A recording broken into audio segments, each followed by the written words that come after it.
皆さん、こんにちは。まなみです。今回はこちらのプリマヴィスタのグローカバークッション SPF11PA2 プラスをレビューしていきたいと思います。こちらはアットコスメで当選したもので、色は自分で選べていないんですが、私が持っているのがオークル05番、中間的な明るさの色で、このクッション自体は3色展開になっています。商品の説明を読んでみますと、スムースカバージェル処方になっていて、微細な球状スムース粉体配合で簡単に均一密着。ポンポン塗りでもスーッと伸ばし塗りでも厚塗り感ムラつきなし。皮脂や汗を弾く密着ジェル配合で潤いをキープし1日化粧を持続。特徴ある3種の粉体ブレンドで毛穴色ムラをカバーするのに自然で厚塗り感のないモノツヤ肌仕上がりと書いてあります。あと、無香料って書いてあるんですけど、成分表を見ていた時に、匂い天竺青い油っていうのが書いてあって、気になって調べてみたら、精油だったんですね。香りがあるって書いてあったんですけど、香料は入っていませんが、精油は入っているということで、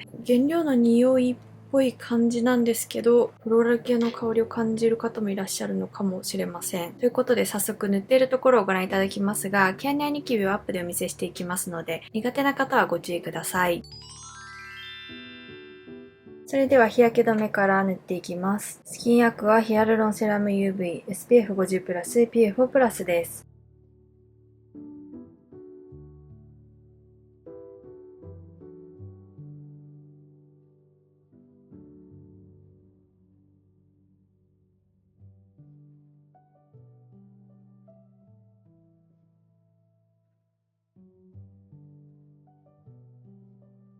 塗り終えたら少し時間を置いてからファンデーションを塗っていきます。その間に他のポイントメイクを終わらせていきます。それではファンデーションを塗っていきます。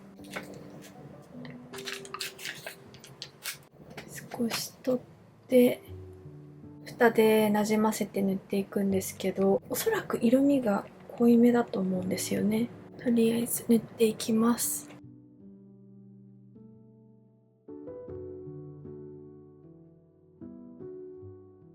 塗り心地はいいですね。毛穴も隠しやすいです。薄く塗れるんですけどカバー力もあります。ただこれは少し色が濃いめだからカバー力が高く感じているのかもしれないんですけど、でもいいですね。赤みとかも結構隠れています。で、グローカバーなんですけど、日焼け止めのツヤは少し抑えられている感じで、綺麗なツヤ感が出るので、テカテカではないツヤがとても綺麗です。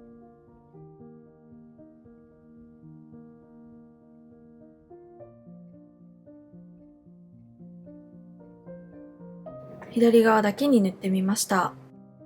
毛穴のカバー力がとても良くて、今日毛穴の調子は特にそんなにいいとも感じていなかったんですけど、このファンデーションを塗ることによっていいんじゃないかって錯覚できるような感じにカバーしてくれるので、今のところかなり気に入っています。この赤みが気になるので重ねますね。カバー力はミディアムからハイカバレッジの間くらいではないでしょうか。ただ色味が首と合っていないので、もう少し明るめのものを買ってしまうと赤みが透けやすかったりするかもしれないんですけど、この色だとしっかり目にカバーされます。後で明るいパウダーを重ねていくので、それでバランスを取りたいなと思います。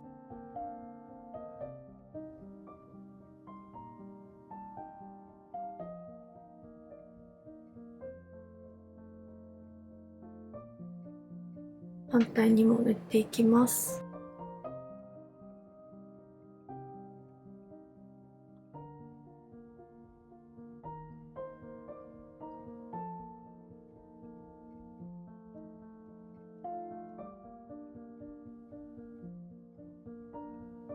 こちら側はこすって塗ってみましょうか。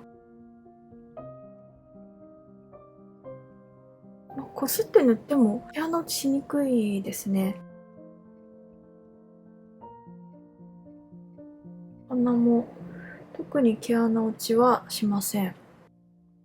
ここれはこれからの時期にとても活躍するファンデーションではないかなって今のところは思っているんですけど、そんなにテカテカな感じもないですし、パウダーをして10時間とか綺麗に保ってくれたらかなり優秀ではないかなと思います。塗り心地はとてもおすすめできます。全顔塗り終えました。おでこなんですけれどもいかがでしょうか。深みも結構隠してくれている方で、黒ずみはほぼ見えていないですし、頬も赤みと黒ずみはすごいあるんですが、綺麗にカバーしてくれました。すごい大きい毛穴とかはこすって塗ったとしても隠れていないところはあるんですけど、でもこの辺りとかはほぼ埋められたかなっていう感じで、ここの大きいところは無理でしたが、それ以外はまあ埋められていて、毛穴の黒ずみもしっかりめにカバーしてくれていますし、この赤みとか、この前まで産んだニキビとかができてしまっていたので、この辺りは赤みが透けていますが、それ以外の全体的なぼやっとした赤みとかは結構カバーされている方かなと思います。でも気に入っています。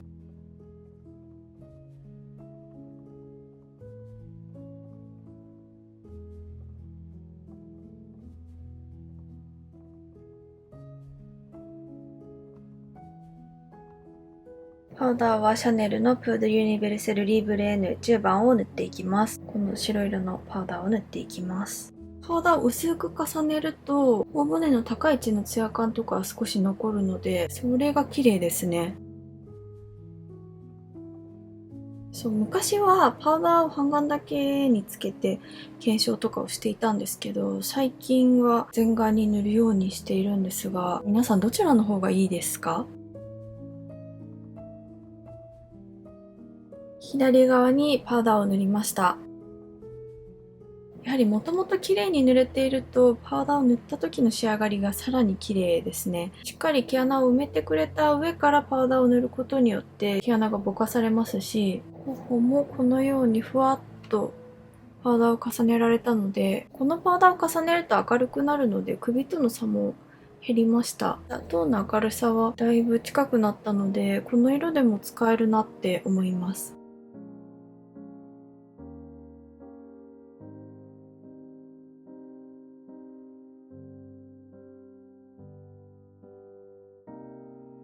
反対側にもパウダーをのせていきます。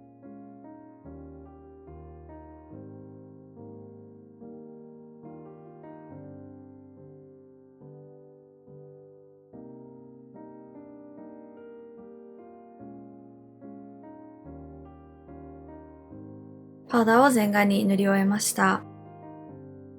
い、おでこはこのような感じになりました。パウダーを重ねた方がやはり私の肌だと綺麗に見えるなって思っていて、鼻の凹凸感が目立ちにくくなったので、仕上がりが本当に綺麗です。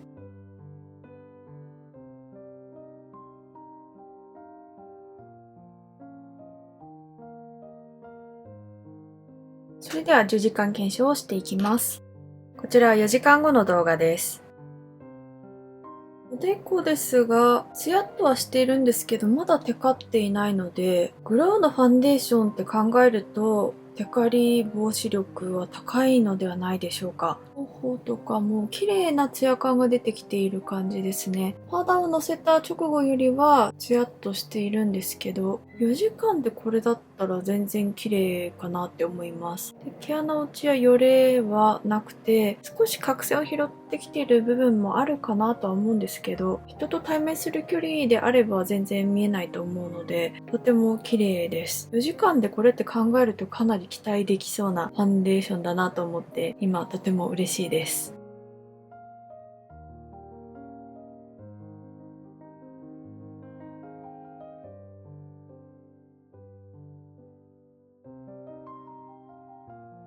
こちらは7時間後の動画です。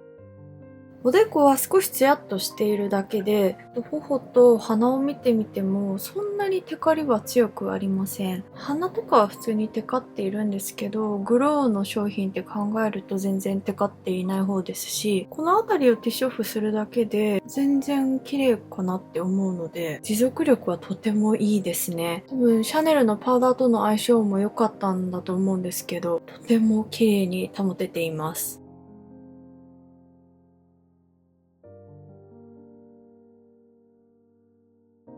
こちらは10時間後の動画です。おでこのテカり方はこのくらいで、まだテカテカではないので、綺麗じゃないかと思います。ティッシュオフを少ししてしまえば、元に戻りそうな感じですよね。頬と鼻は、やはりテカってはいるんですけど、テカりは少ない方かなと思います。7時間後の時もお伝えしましたが、この辺りの皮脂をティッシュとかで押さえておけば、全然テカってるとは言えないくらいのツヤっぽく見えるかなっていう気がします。テカりにくくて、毛穴落ちもないですし、汚れたりとかも特にしていないので、少し角栓を拾っている部分があるかなくらいなんですが、とても持続力も良くて優秀だと思います。ただ、室温が27度くらいで涼しい環境にはいたので、このくらいって考えると、真夏用というよりは、その終わり頃から使えるんじゃないかなっていう印象です。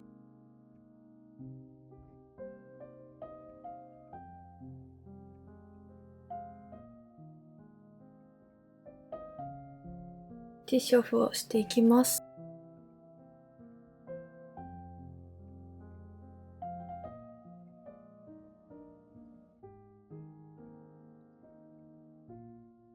これはパウダーを重ねる必要もないのではないでしょうか。おでこはこんな感じで綺麗ですし、カバー力は多少下がっていますが、全然気になるほどでもないので、以前アップした動画でメイク直しを撮るときにパウダーだけを重ねてほしいっていうコメントをいただいたんですね。なので半眼ずつファンデーションを重ねる方とパウダーを重ねる方で分けて撮影してみようかなと思います。もしこれからパウダーだけで直すのを見たいっていう方が多ければそうしようかなと思っているんですけど、ぜひコメントに書いていただけると嬉しいです。ということで、ファンデーションを重ねます。これは重ねても綺麗な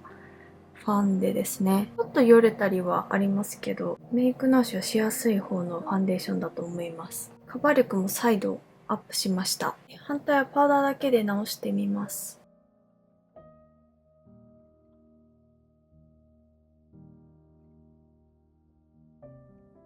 カバー力は塗った直後よりは下がっているんですけど、でもパウダーでマットにすることでふわっと感、毛穴のぼかされ具合は塗った直後のように綺麗です。メイク直しが終わりました。こちら特に直していなくて、こちらパウダーだけ重ねました。おでこはそんなに左右で差はないかなと思います。で、頬なんですけど、こちらはパウダーを重ねているので、綺麗ですし、よれとか毛穴落ちもないですね。こちらはちょっとよれてしまいましたが、ファンデーションを重ねた分カバー力はアップしていて、血が出てきてカバー力が下がってしまった分を取り戻せたかなって思います。やっぱりパウダーだけ重ねる方が綺麗に仕上がっているかなっていう印象です。